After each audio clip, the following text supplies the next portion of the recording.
शङ्करं शङ्कराचार्यं केशवं बादराय नमः। सूत्रभाष्यकृतौ वन्दे भगवन्तौ पुनः पुनः। ईश्वरो गुरुरात्मेति मूर्तिभेदविभागिनि व्योमवद्व्याप्तदेहाय दक्षिणामूर्तये नमः। कृष्णाय वासुदेवाय हरये परमात्मने प्रणतक्लेशनाशाय गोविन्दाय नमो नमः। नारायणाय नमोस्तुते। सद्गुरुदेवाय नमोस्तुते।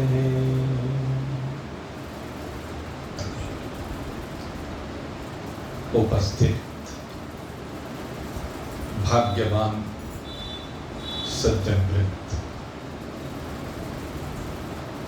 नित्य निरंतर इस विवेक चूड़ामणि ग्रंथ के माध्यम से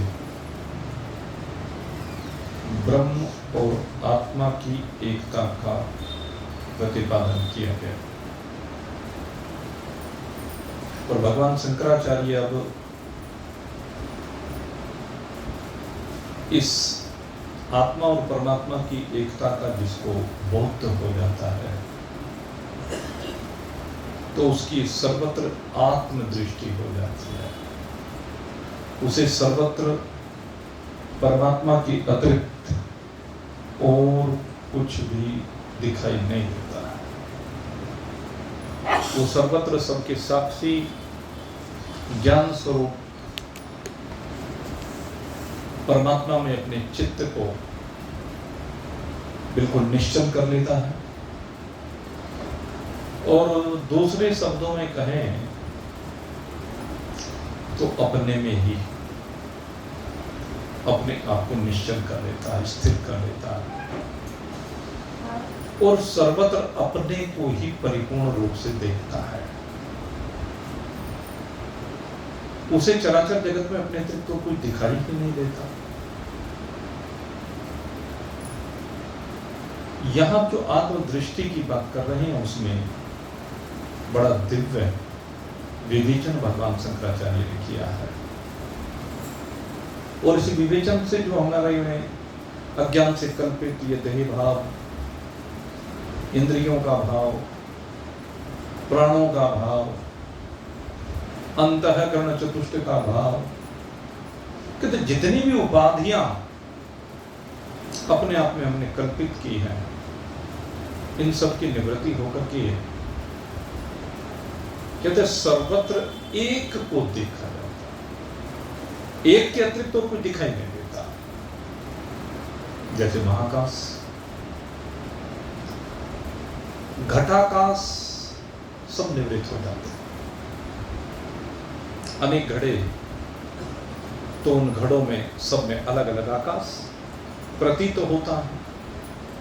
तो देह रूपी घड़ों में अलग अलग जो आकाश प्रतीत होता है, अलग अलग आत्मा प्रतीत होती है।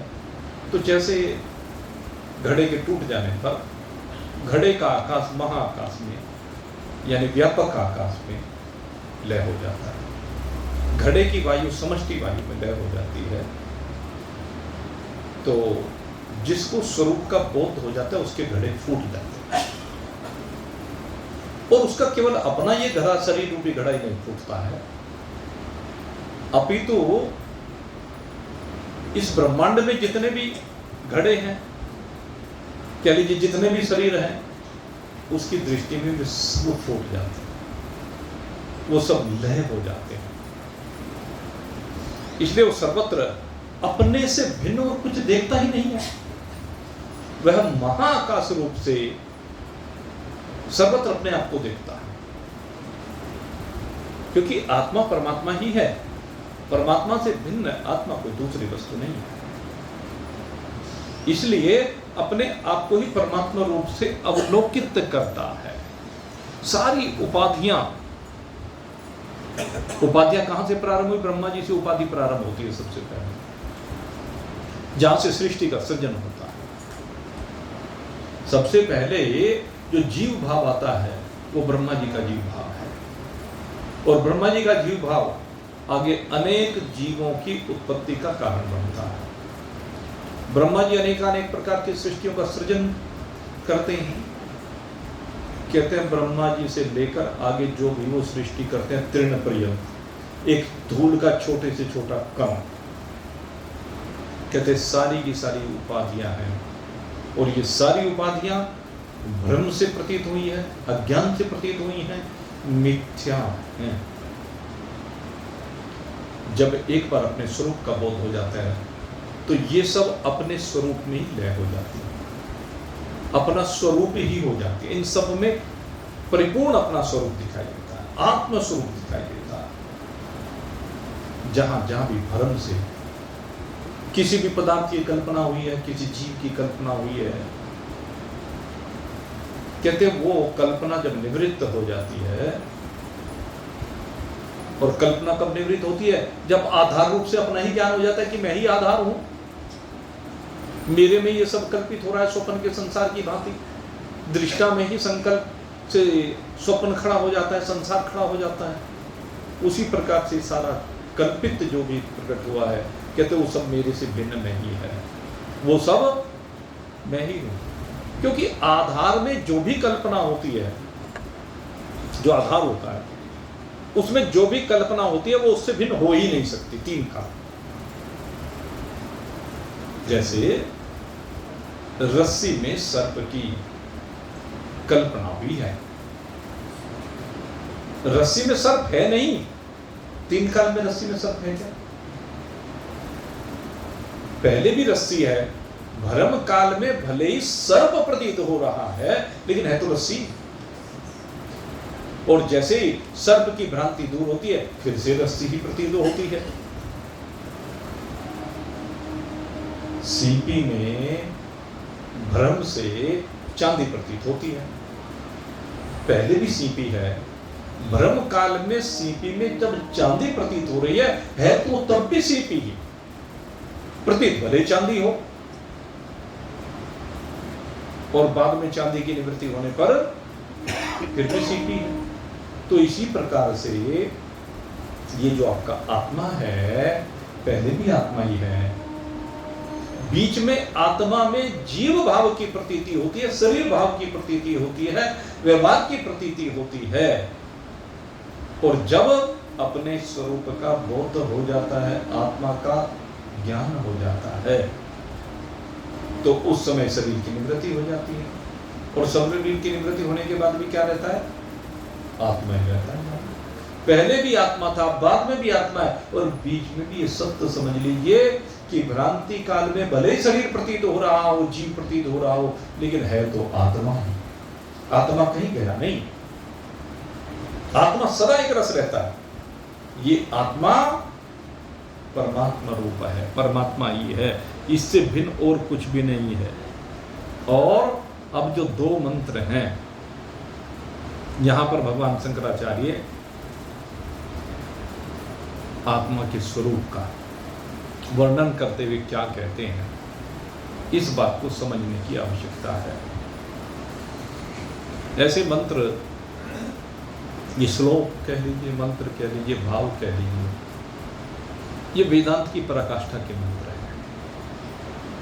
और हकीकत यही है, जब आत्म स्वरूप का बोध होता है तब ही ये समझ में आता है।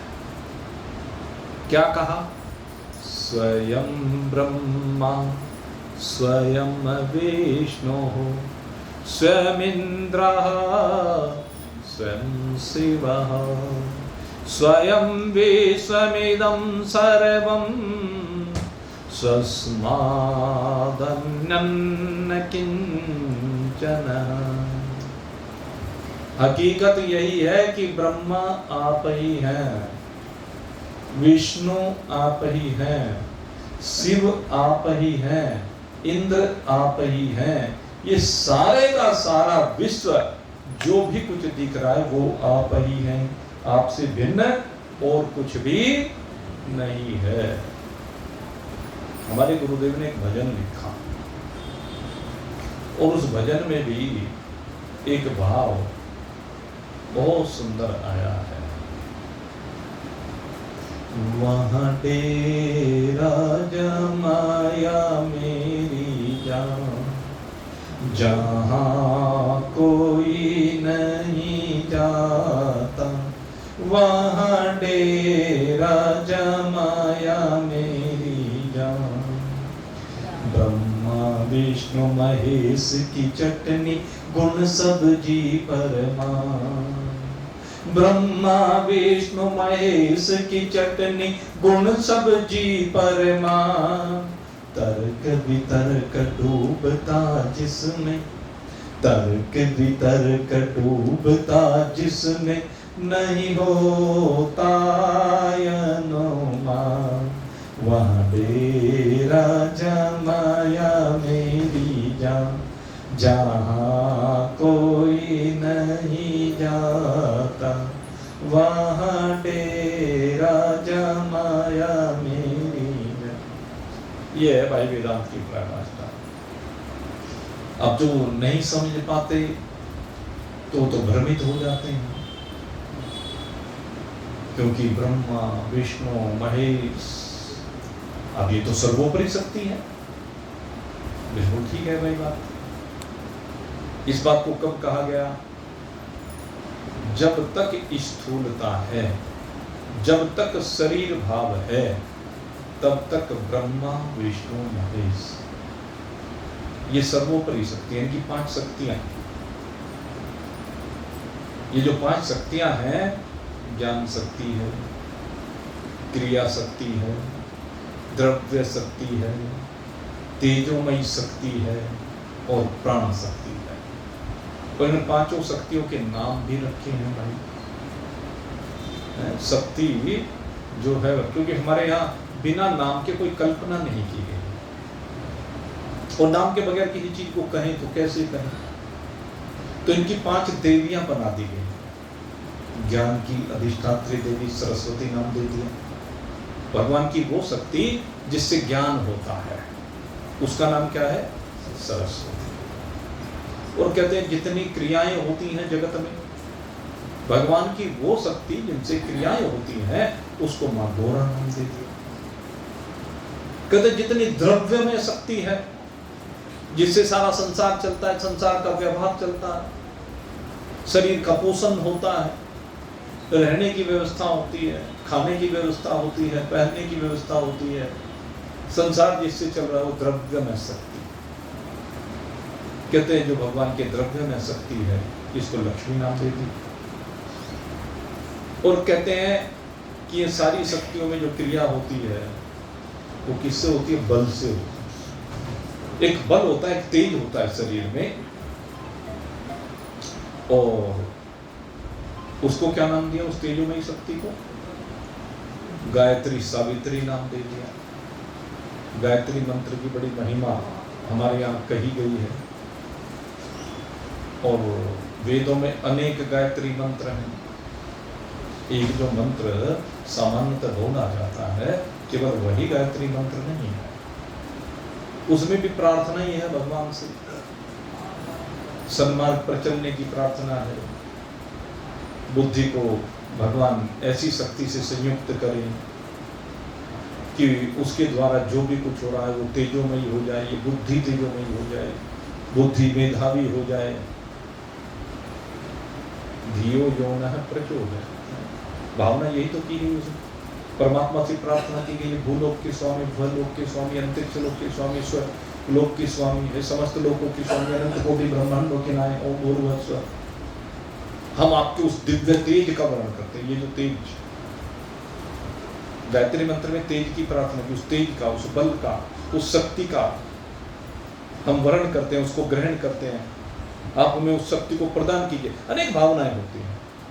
जब भावार्थ किए जाते हैं तो अलग बात होती है, लेकिन जब लक्ष्यार्थ की बात होती है, आपको जैसे पहले बताया था, एक वाच्यार्थ होता है, एक भावार्थ होता है और एक लक्ष्यार्थ होता है।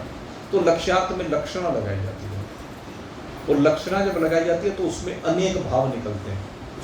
जब भी कोई महान पुरुष चर्चा करने के लिए बैठता है तो एक ही मंत्र के अनेक भाव पता नहीं कहाँ के कहाँ ले जाए, क्योंकि एक मंत्र जब ओम लगा दिया तो ओम में सब कुछ आ गया। ओम ऐसी चीज है, ये एक ऐसा तत्व है, इसमें सगुण भी निर्गुण भी सब कुछ आ गया। ओम से भिन्न कुछ है ही नहीं। ओंकारी सर्वम, ओंकार ही सब कुछ है। तो यहाँ पर ये जो गायत्री है वो तेज प्रदान करती है। ये गायत्री मंत्र है, इसके जपते समय कोई विशेष शुद्धि की आवश्यकता होगी? देखो क्या है, जब कर्म कांडों की बात होती है, कर्म कांडिक जब प्रसंग आते हैं तो कर्म कांड में बहुत विधान किए गए, और इसी मंत्र के लिए नहीं, सभी मंत्रों के लिए। तो कर्म कांड में तो अगर आप कर्म कांडिक ब्राह्मणों से पूछेंगे तो गायत्री जपने का अधिकार ही नहीं आम आदमी को किसी को भी। केवल विद्वान, वेदों का विद्वान वही गायत्री मंत्र का जाप कर सकता है। ये कर्म कांड में विधान है। लेकिन देखो भाई, हमारा दृष्टिकोण तो ज्ञान में दृष्टिकोण होता है, और जब ज्ञान में ही दृष्टिकोण की बात करते हैं तो अब तो भाई इनके भाव को ग्रहण किया जाता है, इसके लक्ष्य को ग्रहण किया जाता है। इसमें देखा जाता है कि इसमें भगवान से क्या प्रार्थना की जा रही है, भगवान से इसमें मांगा क्या जा रहा है, क्योंकि इसमें मांगा गया है तो भगवान से मांग रहे हैं। और जब भगवान से बुद्धि मांगने की बात की जाती है तो भाई जब तक ये शरीर भाव है तो इसमें बुद्धि की भूमिका सबसे महत्वपूर्ण होती है। इसीलिए वो कहते हैं ना, बुद्धि की तेषाम अधिको विशेष, बुद्धि विहीन पशु ही समान। और नियम भी है भाई, जिसके पास बुद्धि नहीं है तो उसका तो विनाश होता ही है। जाको विधि दारुण दुख दीनी ताकि मत पहले हर ले। सबसे पहले मति का ही हरण होता है, इसलिए मति को सबसे पहले ठीक रखना जरूरी है। संसार में ये मति को जिसने अपने ठीक रखा है वो ठीक रास्ते पर चला है, और जो मति को ठीक नहीं रख पाया है वो उलझ गया है भाई। उसके लिए तो फिर नरक के द्वार खुले हुए हैं। अब नरकों से अगर बचना है तो इस बुद्धि को ठीक रखना ही पड़ेगा। प्रारब्ध के अनुसार जो कुछ मिल रहा है उसको सहज भाव से स्वीकार करें।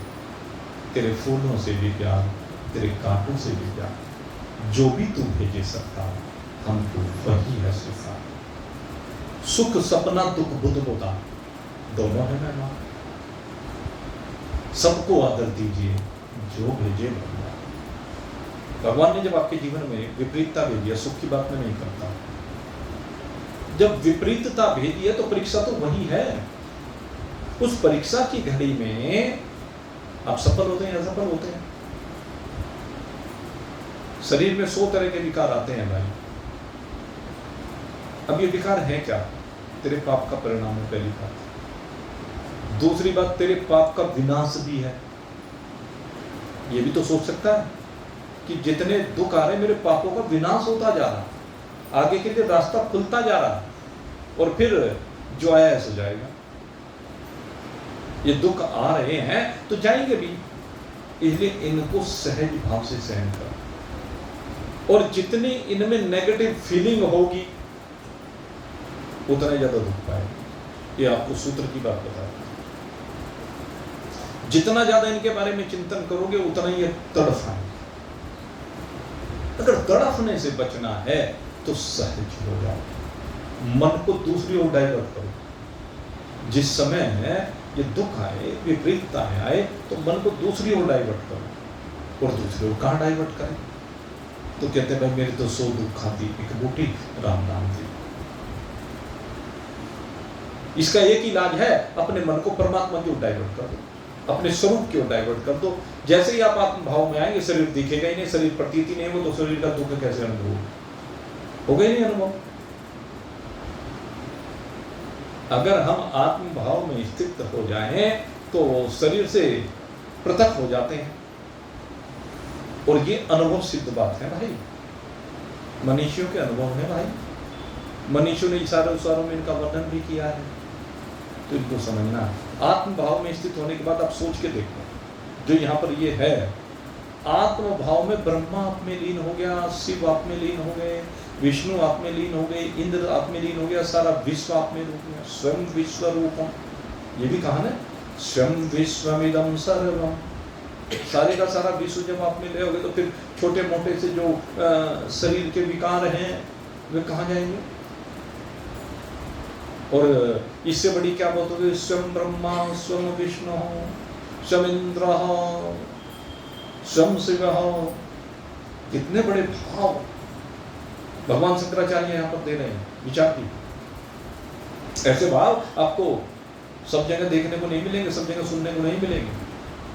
ये भाव केवल वेदांत में श्रवण करने के मिलेंगे, क्योंकि अन्य तो जितने भी उपासना के ग्रंथ हैं उन उपासना के ग्रंथ में कोई ये कह ही नहीं सकता, क्योंकि वहां पर तो द्वैत रहेगा। जब तक द्वैत रहेगा तब तक ब्रह्मा भी है, विष्णु भी है, शिव भी है, इंद्र भी है, विश्व भी है। विश्व द्वैत में आता है वैसे, लेकिन जब केवल एक परमात्मा भाव है तो फिर ये सब आप में ही है, आपसे विलग नहीं है। सारा संसार आपका स्वरूप है। जब सारा संसार आपका स्वरूप है, संसार में जो भी कुछ है वो सब आपका ही स्वरूप है, तो ब्रह्मा विष्णु और शिव भी आप ही का स्वरूप है।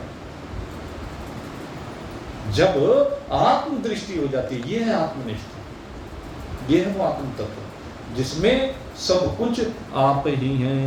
अंतः स्वयं चापि बहिः स्वयं च, स्वयं पुरस्तात् स्वमेव पश्चात्, स्वयं हि वाच्यः स्वमपि यदिच्छया तथोपरिष्टाः स्वमप्यधस्तः यद्धस्तः। क्या कहते हैं? स्वयं कौन कौन है आप?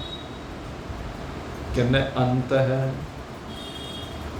कहाँ अंत है? इस शरीर के अंत है कह लीजिए, एक तो इस ब्रह्मांड के अंदर कह, व्यष्टि में शरीर के अंदर और समष्टि में ब्रह्मांड के अंदर आप ही हैं। और बाहर इस शरीर के बाहर भी और ब्रह्मांड के बाहर भी आप ही हैं। आगे भी आप हैं, पीछे भी आप हैं, दाएं भी आप हैं, बाएं भी आप हैं, ऊपर भी आप हैं, नीचे भी आप हैं, सर्वत्र आप ही आप हैं व्याप्त। आपसे अलग और कुछ भी नहीं है। जैसे समंदर में तरंग भी आप हैं, फेन भी आप हैं, बुदबुदा भी आप हैं, आपसे अलग जल है। ये सब जल से भिन्न कुछ नहीं है। ऐसे ही कहते सारा का सारा ब्रह्मांड आपसे भिन्न और कुछ भी नहीं है। ये सारा का सारा जगत सत्य स्वरूप ही है। और कब है? जब आप अपनी आत्म स्वरूप में स्थिति सुदृढ़ कर लेंगे, स्थिर कर लेंगे, अचल कर लेंगे, तब फिर आपसे पृथक कुछ भी नहीं रहेगा। मिट्टी से बने हुए घड़े आदि जो भी कुछ हैं वो सब मिट्टी ही है। ऐसे ये आत्मा ही सब कुछ है। भेद बुद्धि से अगर कोई व्यक्ति बोलता है तो भाई फिर तो द्वैत में बरतता है। और द्वैत विद्या द्वेय भयम भवति ही। द्वैत जो है वो भय को जन्म देने वाला है।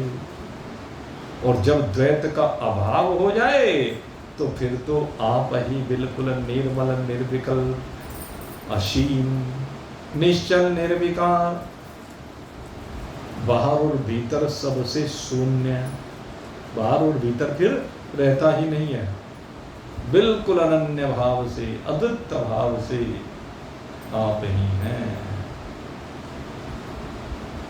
भगवान शंकराचार्य कहते हैं कि और ज्यादा क्या कहें कि ब्रह्मेव जीवः स्वयं, ये जीव स्वयं ब्रह्म ही है। ये सारे का सारा जगत ब्रह्म ही है। ब्रह्म के अतिरिक्त और कुछ भी नहीं है। जिसको ये बोध हो जाता है वह अपने आनंद स्वरूपता में विराजमान हो जाता है। सारे इस मलमय कोष से उसकी छुट्टी हो जाती है। इसमें चूंकि आसक्ति नहीं रहती, ये स्थूल शरीर नहीं रहता, लिंग शरीर यानी सूक्ष्म शरीर नहीं रहता, कारण शरीर नहीं रहता। जिसने अपनी ब्रह्म स्वरूपता को अपने आप में अनुभूत कर लिया है, फिर न जन्म है, न मरण है, न आदि है, न व्याधि है, कुछ नहीं है। आत्मा में ये कुछ भी नहीं है। फिर उसे कोई क्लेश नहीं भोगना पड़ता। वो समस्त क्लेशों से विरहित होकर के अपने अचल स्वरूप में विद्यमान होता है। भाई जो अपनी आत्मा का साक्षात कर लेता है वो तो भाई सारे क्लेशों से छुट्टी पा जाता है। क्यों? अब भगवान शंकराचार्य करेंगे जिसकी आत्मनिष्ठा हो जाती है उसकी दृष्टि में, चूंकि इस प्रपंच का बाध हो जाता है, प्रपंच का बाध कर रहे हैं। ये सारा जो प्रपंच है इसका बाध होना। बाध का मतलब क्या है? जैसे मरुभूमि में जल प्रतीत होता है, 3 काल में वहां पर रेती है, जल है ही नहीं, केवल प्रतीति है। तो जल का जब बाध हो जाता है और रेत की प्रतीति होती है, तो ऐसे ही कहते हैं इस सारे प्रपंच का बाध हो जाता है। जब आत्म रूप से जान लिया जाता है तो फिर प्रपंच रहता ही नहीं है। जब तक जल रूप से जानेंगे, सर्प रूप से जानेंगे, सीपी रूप से जानेंगे, घड़े आदि के रूप में जानेंगे, तब तक प्रपंच है भाई। और जब मिट्टी रूप से जानेंगे तो कोई घड़ा नहीं है, सीपी रूप से जानेंगे तो चांदी नहीं है, रेत रूप से जानेंगे तो जल नहीं है, रज्जु रूप से, रस्सी रूप से जानेंगे तो सर्प नहीं है। तो इस सारे प्रपंच का फिर बाध हो जाता है। सारी कल्पित वस्तुएं, इन सब का बाध होकर के आप ही अद्वित अक्रिय पूर्ण ब्रह्म हैं। लेकिन इसकी अनुभूति कहते हैं निर्विकल्प समाधि में होती है भाई। निर्विकल्प समाधि में फिर कोई विकल्प नहीं रह जाता, चित्त की कोई वृत्ति नहीं रह जाती, वाणी की कोई बकवाद नहीं रह जाती। फिर क्या कहे, क्या चिंतन करे? कहते हैं जितनी भी ये सारी वस्तुएं आपको प्रतीत हो रही हैं ये सब कल्पना मात्र है भाई। ब्रह्म में स्थिति होने पर ये सारा संसार बिल्कुल मिथ्या हो जाता है, इसका बात हो जाता है। और कारण क्या है भाई? निर्विकार में विकार कैसे हो सकता है? निर्विकल्प में विकल्प कैसे हो सकता है? ये संभव ही नहीं है। कहते उस समय फिर दृष्टा, दर्शन, दृश्य, ज्ञाता, ज्ञान, ज्ञेय, ध्याता, ध्यान, ध्येय, प्रमाता, प्रमाण, प्रमेय इत्यादि जितने भी त्रिपुटियां हैं, कहने लगे ये भी नहीं ठहरती हैं। कैसे ठहरे? दृष्टा, दर्शन, दृश्य। दृश्य होगा तभी तो उसका दर्शन होगा, दृश्य होगा तो उसका दर्शन होगा। किसको? दृष्टा को। दृष्टा ही दर्शन करता है दृश्य का, और जब दृश्य ही अपने में लय हो गया तो फिर न दर्शन रहा न दृष्टा रहा, फिर तो एक आत्मा मात्र रहेगा। ऐसे ज्ञाता, ज्ञान करे, प्रमाता, प्रमाण, प्रमेय, ध्याता, ध्यान, ध्येय आदि जितनी भी त्रिपुटियां कही गई हैं वो सारी की सारी त्रिपुटियां अपने में लय हो जाती है। कोई त्रिपुटी फिर शेष नहीं रहती है, क्योंकि निर्विशेष रूप से आप ही शेष हैं, आपके अलावा और कुछ है ही नहीं। एक उदाहरण दिया कि जैसे प्रलय होती है, हमारे इस सृष्टि की प्रलय कही गई है, को होती है समय समय पर। जिस समय प्रलय होती है तो एक जल प्रलय होती है। कहते जिस समय जल की प्रलय होती है उस समय सारी धरती पर जल ही जल होता है, जल के अलावा कुछ तो रहता ही नहीं है, सर्वत्र जल ही जल दिखता है। कहते जिस प्रकार से निर्विशेष रूप से जल मात्र शेष रह जाता है, कोई धरती नहीं रहती, कोई पेड़ पौधे, नदी नाले, पेड़ पर्वत कुछ भी नहीं रहते, सबके सब लय हो जाते हैं। और इसी कारण से जब पुनः भगवान पृथ्वी की संरचना करते हैं तो उस समय वराह रूप धारण करते हैं। वराह माने सूकर का रूप। सूकर प्रतीकात्मक रूप है। अभी ना समझे अरे भगवान सूकर बनकर के आ गए, नहीं। सूकर क्या है? सूकर एक गंध प्रधान जीव है। अब देख लेना, सूकर जो होता है उसकी प्रकृति क्या होती है कि कहीं बहुत दूरी पर कोई वस्तु रखी हुई हो तो उसे गंध से उसका एहसास होता है, वहीं चला जाता है। सूकर की विशेषता होती है। तो इसलिए सूकर की कल्पना की गई है, सूकर स्वरूप की, वराह रूप की, जिसको हम वराह रूप कहते हैं। तो कहते हैं भगवान फिर एक रूप धारण करते हैं और वो गंध प्रधान होता है। और गंध प्रधान क्यों? वो गंध को देखते हैं, गंध को अनुभव करते हैं। और गंध कहाँ चली गई? अब जल में जब जल की प्रलय हुई तो पृथ्वी जल में तो डूब गई। तो कहते हैं फिर वो इस जल का दोहन करते हैं। वो जल में जाते हैं और जल का दोहन करते हैं। कैसे दोहन करते हैं? मंथन करते हैं। जैसे आप दही का मंथन करते हैं तो दही का मंथन करने पर क्या होता है? उसमें से माखन ऊपर निकल आता है। ऐसे ही भगवान इस सर्वत्र व्याप्त जगत जल का मंथन करते हैं और मंथन करके इसमें से पृथ्वी को ऐसे ही निकाल लाते हैं जैसे माखन ऊपर आ जाता है। ये कह लीजिए, जहां जहां जल के स्रोत बनाने होते हैं जल के बना देते हैं, जहां बर्फ बनानी होती है बर्फ रूप में बना देते हैं। भगवान ऐसे हिसाब से सृष्टि में उसमें पृथ्वी को निकालते हैं जल में से कि सब चीजों की संरचना कर देते हैं। ये नहीं कि जल समाप्त हो गया, जल समाप्त नहीं हुआ, अपितु जल का भगवान ने मंथन करके रूपांतरण कर दिया। और रूपांतरण होकर के जो हमारे पर्वत हैं उन पर बर्फ के रूप में उसको जमा दिया, ग्लेशियर जिसको कहते हैं। और उसकी तो भाई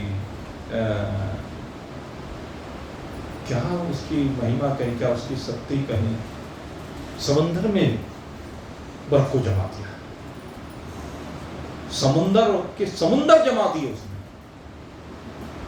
ये तो ग्लोबल वार्मिंग के चलते बहुत समुद्रों की जो बर्फ है वो पिघल रही है कुछ, लेकिन समुद्र ही जमा दिया उसने। आप अंटार्कटिका में ऊपर जाकर के देखें, उधर समुद्र तो उधर भी है लेकिन वो सारे जमा दिए हैं। तो उसने रूप परिवर्तित कर दिया, उसमें से पृथ्वी को निकल रहा है जल, उतना ही रहा, जल घटता नहीं है। और फिर धीरे धीरे वो जल को पिघला देते हैं, फिर से वो पृथ्वी नीचे डूबने लगती है, जल ऊपर आने लगता है। तो खैर विज्ञान है, वो भगवान की महिमा अलग ही है भाइयों। तो भाव कहने का क्या है कि जिस प्रकार से प्रलय काल में सर्वत्र जल ही जल होता है, इसी प्रकार से आपकी प्रलय उसी समय हो जाती है जिस समय आप अपनी आत्म स्वरूप में विराजमान हो जाते हैं। और आत्म स्वरूप में विराजमान होने पर जिस प्रकार से सर्वत्र जल ही जल प्रलय में दिखाई देता है, उसी प्रकार प्रलय होने पर चराचर जगत में आपको आत्मा के अलावा अपने अतिरिक्त और कुछ भी दिखाई नहीं देता है, बस केवल आप ही आप हैं।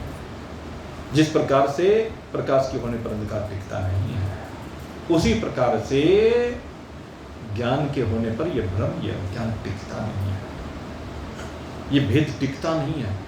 सर्वत्र एकात्म दृष्टि हो जाती है, सर्वत्र एक परमात्ममय दृष्टि हो जाती है।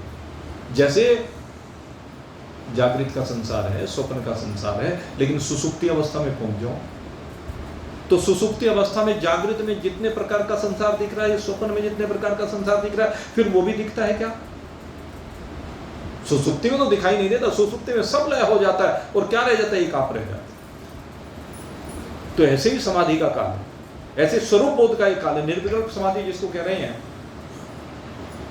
उसमें जब आत्मस्वरूप का जो बोध है, आत्मस्वरूप का बोध होते ही ये सारा जागृत और स्वप्न का संसार अपने में लय हो जाता है। अपने से भिन्न और कुछ भी रहता नहीं है, अपने से भिन्न जगत का कहीं कुछ पता चलता ही नहीं है। कहीं फिर सर्प दिखाई नहीं देता रस्सी में जैसे, कहीं फिर जैसे मरुभूमि में जल दिखाई नहीं देता, ऐसे ही आपके अतिरिक्त और कुछ भी दिखता नहीं है, क्योंकि ये सारा माया मात्र है, स्वप्न सदृश है। इसलिए इसकी अनुभूति आपको समाधि काल में होती है। और समाधि काल में जितनी भी कहते हैं ये अध्यस्त वस्तुएं हैं, ये जितनी अध्यस्त वस्तु माने वो वस्तु जिसका अध्यास हुआ है, जो दिख रही है भ्रम से, और किस में दिख रही है? कहते हैं अधिष्ठान। अधिष्ठान कौन है? रस्सी अधिष्ठान है और सर्प उसमें अध्यस्त है। तो ये अध्यस्त किसके आश्रित है? ये सर्प किसके आश्रित है? रस्सी के आश्रित है भाई। चांदी किसके आश्रित है? सीपी के आश्रित है भाई। जल किसके आश्रित है? रेत के आश्रित है भाई। घड़ा किसके आश्रित है? मिट्टी के आश्रित है भाई। ऐसे ही ये चराचर जगत आत्मा के आश्रित है। आत्मा से भिन्न और कुछ है ही नहीं, केवल ब्रह्म काल में ये भाई प्रतीत होती है। तो इस प्रकार से ब्रह्म को निवृत्त करो तो ये प्रपंच कहते हैं, ये प्रपंच निवृत्त हो जाएगा। इस प्रकार से प्रपंच का निषेध किया गया है कि ये अपने आत्म रूप अधिष्ठान से भिन्न जगत की वास्तविकता और कुछ भी नहीं है। अब कहते हैं आत्मचिंतन का विधान। आत्मचिंतन का विधान क्या है? एक विषय के ऊपर भगवान शंकराचार्य ने चर्चा की है आत्मज्ञान को लेकर के। तो कहते हैं ये जो चिंतन है वो किससे होता है? चित्त से होता है। ये जो हमारा चित्त है यही तो सारे विकल्पों का मूल है। सारे विकल्प इसी से होते हैं। और चित्त का जब अभाव हो जाए तो फिर विकल्प रहेंगे क्या? चित्त का ही अभाव हो जाए तो आत्मचिंतन में चित्त का भी अभाव हो जाता है। आत्मचिंतन में चित्त लय हो जाता है और ये चित्त चैतन्य स्वरूप में विराजित हो जाता है। ये जो चित्ताकाश है ये चिदाभास में लय हो जाता है, चैतन्य तत्व में लय हो जाता है। इसकी चर्चा फिर कभी विस्तार से करेंगे। एक चित्ताकाश होता है, एक चिदाभास होता है, और फिर चिदाभास जो अपने चैतन्य स्वरूप में लय हो जाता है, बिंब में लय हो जाता है। चिदाकाश से ही ये चित्ताकाश बनता है, चित्ताकाश से सारा संसार बनता है। लेकिन जब ये चित्त लय को प्राप्त हो जाता है तो आप ही रहते हो, आपके अतिरिक्त कुछ नहीं रहता। आप नित्य, आपको अपने स्वरूप का बोध रहता है। आप ही केवल आनंद रूप से, केवल अकेले, कोई आप में उपमा नहीं, कोई आप में काल नहीं, सदा मुक्त है। और दूसरी बात की कहना निश्चेष्ट है, आप में चेष्टा भी नहीं है। आप में कोई चेष्टा, अच्छा चेष्टा किस में करे जब अपने जब कुछ हो?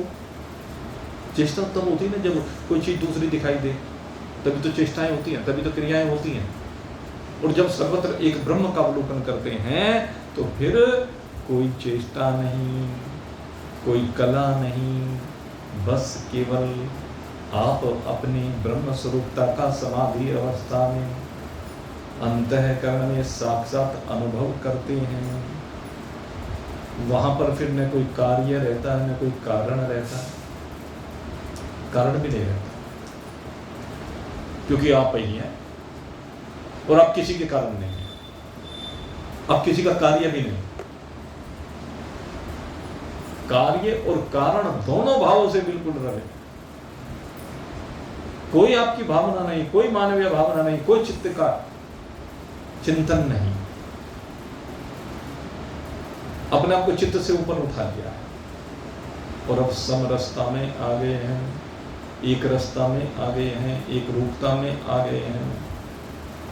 अब कोई प्रमाण आपको प्रमाणित नहीं करता, आप अप्रमेय हैं। किसी प्रमाण के द्वारा आप प्रमाणित नहीं होते। वेद वाक्यों से आपको सिद्ध करने की कोई आवश्यकता नहीं रह गई है। कौन करे, किसको करे? जब आप अपने स्वरूप में विद्यमान है तो कौन करे, किसको करे? ये तो करना वाली बात तो तब तक है जब तक आप अपने स्वरूप में आए नहीं, अपने स्वरूप में विद्यमान हुए नहीं, अपनी आत्म स्वरूपता में विद्यमान हुए नहीं, तब तक वेदवाणी है। लेकिन उसके बाद फिर वेदवाणी भी नहीं है। बस केवल और केवल आप अपने आप को अनुभव करते हैं, सब कुछ का निषेध हो जाता है, आप ही बिल्कुल निश्चल जन्म अविनाशी, किसी भी प्रकार के आभास से शून्य है, तीनों विकारों से रहित, तीनों गुणों के विकारों से रहित, तीनों अवस्थाओं से रहित, पंचकोश से अतीत, नित्य शांत स्वरूप अद्वित ब्रह्म। कहते बार बार ये जो कहे जा रहे हैं अपने स्वरूप की जो विशेषताएं बता रहे हैं, जितने विशेषण बताए जा रहे हैं, कहते इनका चिंतन चलता रहना चाहिए। यह है आत्मचिंतन। आत्मचिंतन ये है, मैं अजर हूं, मैं अमर हूं, मैं अविनाशी हूं, मैं समस्त विकारों से विरहित हूं, गुण मेरे में नहीं है, अवस्थाएं मेरे में नहीं है, पंचकोश मेरे में नहीं है, कोई संकल्प विकल्प मुझ में नहीं है। इस प्रकार से अपने भावों को भाई स्थिर करो, अखंड करो। एक बात है कि अखंड, कॉन्टिन्यूअस, निरंतर। कहते हैं निरंतरता ही भाई आत्म साक्षात्कार कराती है। सारे बंधनों को काट करके यत्न पूर्वक कहते हैं अपने मनुष्य जन्म को सफल करो, बारंबार अपने स्वरूप का चिंतन करो, समस्त उपाधियों से अपने आप को बाहर निकालो, और कहते हैं दृश्य की उपेक्षा करो। क्योंकि दृश्य क्या है? कहते जैसे मनुष्य की छाया होती है। अब जो छाया होती है मनुष्य की, वो क्या है? कुछ वास्तविकता है क्या उसमें? एक आभास है, एक प्रतीति है। उसी प्रकार से कहते हैं शरीर भी एक आभास ही है। बारंबार इस शरीर से चित्त को हटाओ, तो मैं शरीर नहीं। बार बार इस चिंतन को बनाओ, इस देहाध्यास से अपने आप को बाहर निकालो। ये जो देहाध्यास है, देह में आसक्ति के कारण है भाई। इसलिए बार बार इसकी वास्तविकता को समझ करके इसे हटाओ। मैं नहीं हूं, मैं नहीं हूं, मैं नहीं हूं। जो देह की स्ट्रक्चर आपको समझाई थी, कैसे देह बना है, विस्तार के साथ सारी बातें आपको बताई थी। कैसे महत्त्व, अहंकार, उनसे आगे सृजन होता है पंचभूतों का, पंच विषयों का, उनकी पंच ज्ञानेन्द्रियां, पंच कर्मेंद्रियां, समष्टि, व्यष्टि, सूक्ष्म, फिर स्थूल, पंचीकरण, फिर उनके पांचों भूतों के पंचीकरण से अलग अलग जो वृत्तियां हैं 25 प्रकार की, 5 भूत 25 भूतनियां जिस रूप में आपको समझाई गई थी। कहते उन सब का बारंबार विचार करके इस शरीर का बात करो, इस शरीर की उपेक्षा करो। इस शरीर की उपेक्षा होने, शरीर के भाव से सदा बाहर निकलो। अरे आप चैतन्य आत्मा है, अपनी उस चैतन्यता का अनुभव करो ना। जड़ता का क्यों अनुभव करते हो? शरीर तो जड़ है। जड़ता का अनुभव ना करके अपनी चैतन्यता का, अपनी नित्यता का, अपनी आनंद स्वरूपता का भाई अनुभव करो। और ये जो मन रूप शरीर है, इसमें से आसक्ति को बाहर निकालो, फिर चिपटेगा नहीं। एक इसमें दृष्टांत दिया, कहते किसी ने बहुत अच्छी अच्छी चीज खाई, बर्फी, रसगुल्ला, अनेक प्रकार के पकवान, पूड़ी आदि खाई, सब्जियां खाई, जिसको जो भी पसंद सब खाई, और उल्टी कर दी। उल्टी करने पर वो सारी चीजें बाहर निकल आई। अब उस उल्टी को खाएगा क्या? अगर उस उल्टी की तरफ देखेगा भी जो उसने खाया है बड़े स्वाद के साथ, जिसमें उसकी आसक्ति थी, उसको खाया जब उसने, और खाने के बाद जब उसको बाहर निकाल दिया, तो उस बाहर निकले हुए को देख करके तेरा वो बर्फी, रसगुल्ला, तेरी पूड़ियाँ, तेरी सब्जियाँ, तेरा पनीर, तेरा पता नहीं क्या क्या है, उसको देख कर भी उल्टी आनी शुरू हो जाएगी। उसको देख करके उल्टा जी खराब हो जाएगा। बताओ होता है कि नहीं होता है? जैसे मान लीजिए आप गाड़ी में यात्रा कर रहे हैं, तो बहुत सी बार कई लोगों को हो जाती है गड़बड़, और लोग ध्यान भी नहीं करते जिनको ये समस्या है। उन्हें कायदे में पहले अपना इंतजाम करके चलना चाहिए। उनको साथ में पन्नी रखनी चाहिए, पॉलीथीन 2-4, जिससे अगर कहीं को दिक्कत हो तो भाई कम से कम उपयोग कर ले। कई बार हो जाता है ऐसा, लेकिन भूल जाते हैं, और कई बार तो दूसरों के कपड़े खराब कर देते हैं। आप विचार करके देखो, अब जिसके बराबर में वो उल्टी करता है तो उसकी दृष्टि कैसी, उसकी स्थिति कैसी हो जाती है, घृणा आती है उसकी, चाहे वो उसका कितना ही निकटस्थ क्यों ना हो,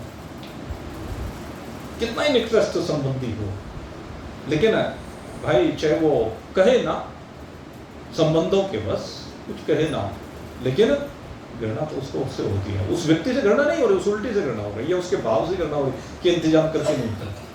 तो यही बात कह रहे हैं कि तो उससे घृणा हो जाती है कोई उसको। तो इसी प्रकार से एक बार अगर यदि जगत की उल्टी कर दी, अगर एक बार जगत का विनाश कर दिया, तो फिर उसकी ओर देखने का आपका मन नहीं करेगा। जैसे उल्टी हुई वस्तु को देखने का आपका मन नहीं करता है। जो विचारवान महान पुरुष होते हैं वो इस स्थूल सूक्ष्म जगत के मूल कारण, इसका मूल कारण क्या, माया है, कि तो उस माया की उल्टी कर देते हैं, उस माया को हटा देते हैं, और उस माया को हटा करके अपने निर्विकल्प ब्रह्म स्वरूप में विराजित होते हैं। या दूसरे कहते हैं जब ब्रह्माग्नि प्रबल होती है, प्रज्वलित होती है, तो उसमें सारी माया जला करके भस्म कर देते हैं। तो बार बार इस बात का चिंतन करना चाहिए, प्रपंच का भाव हो जाएगा, बिल्कुल आप असंग हो जाएंगे। जैसे कहते हैं बहुत से लोग, आपने देखा होगा, जैसे गाय होती है घर में जो पशु रखते हैं, तो गाय के गले में माला आदि डाल देते हैं, डाले रखते हैं, सुंदर लगती है लोगों को।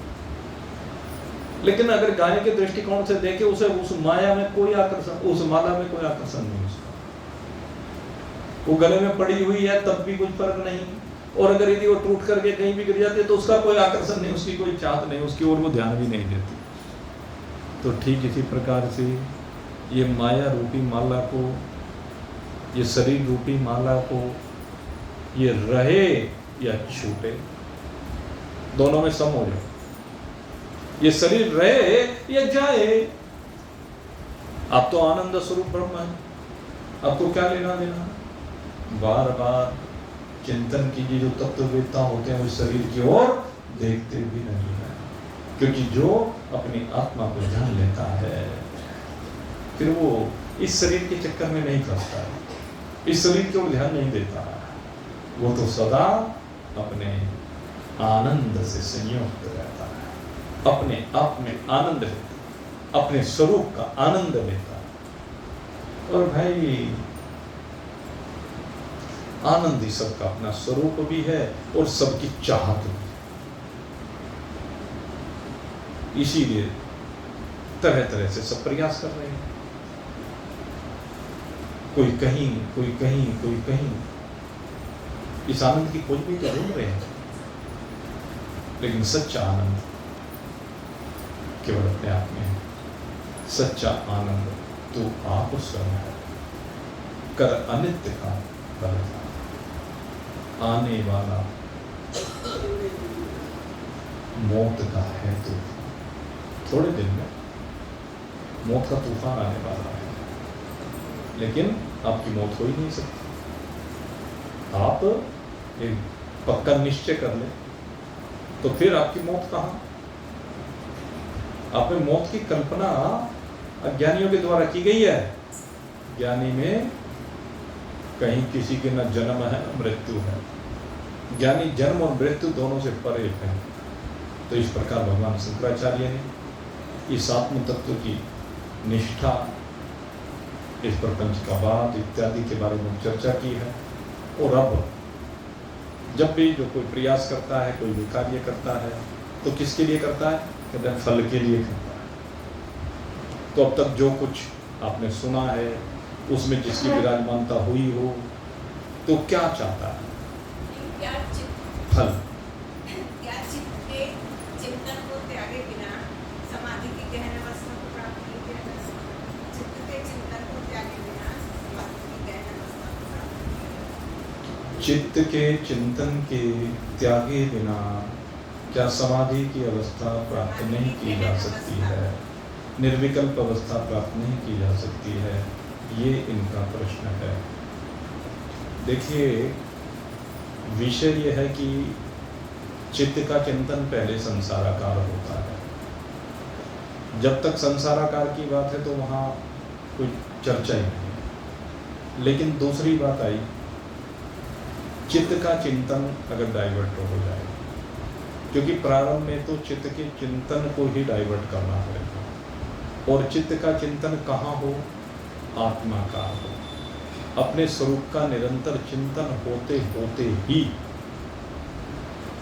आप आत्म स्वरूप की अवस्था में पहुंचेंगे। लेकिन अगर संसार का चिंतन चल रहा है, कब? इसमें भी दो परिस्थितियां हैं।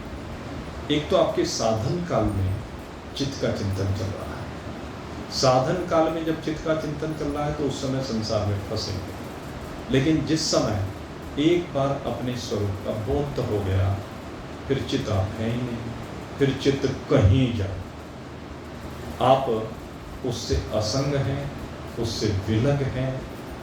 तो फिर ऐसा तो हो नहीं सकता कि जब तक शरीर रहेगा चित्त का चिंतन ना हो। चित्त का चिंतन उस अवस्था में चलेगा, लेकिन आप अपने स्वरूप में विराजित रहेंगे। आप संसार के चलते चलते, शरीर के चलते चलते भी आपकी समाधि ही रहेगी। समाधि का अर्थ है एक ब्रह्म में एक रूप से विराजमान होना, एक रस विराजमान होना।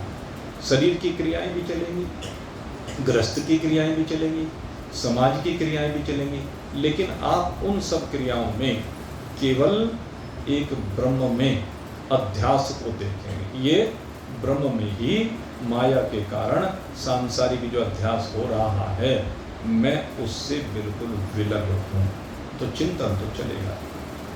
हाँ, जिस समय हम ये निर्विकल्प समाधि जैसे बैठते हैं किसी समय ध्यान में, तो उस समय चिंतन नहीं चलेगा। उस समय तो चित्त आप में लय होगा, और ये चित्त चिदाभास में लय होगा। पहले चिदाभास में लय होने के बाद ये चैतन्य तत्व के साथ एक रूपता को प्राप्त होगा। ऐसा मनीषी लोग कहते हैं।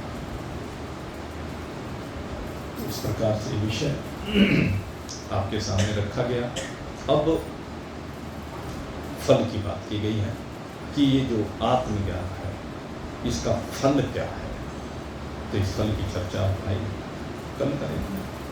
वैसे तो कल रविवार है, छुट्टी का दिन है, लेकिन कल भी सत्संग होगा इसी समय पर। आप सभी लोग सादर निमंत्रित हैं, और तब तक के लिए रह गया।